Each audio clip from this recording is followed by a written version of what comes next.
There. Hello everyone, welcome to the beach. Before you go, you need to do a quick health check. It won't take a long. That's right. Just a few questions and you're ready to the beach. Check. I don't need one. I just want to get to the water. I understand, but this is important.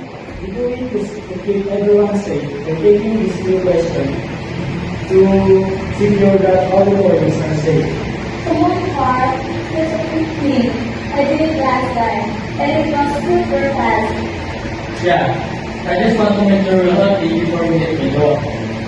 But why are you doing this? I'm perfectly fine. It's for everyone's safety. We don't want to introduce the world. It's like a quick game stop before the fun starts. Think of it as a way to get to the beach.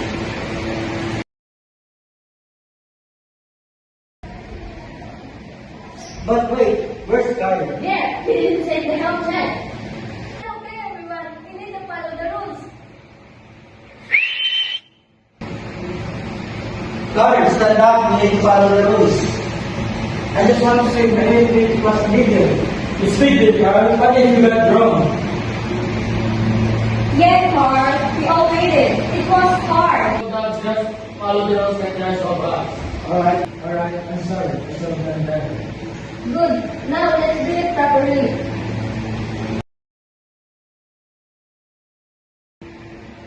It's all good, Kyle. How are you going to do the beach right away? Yeah, I want to keep you again. Lesson learned. Now, let's go to the beach. Go. So,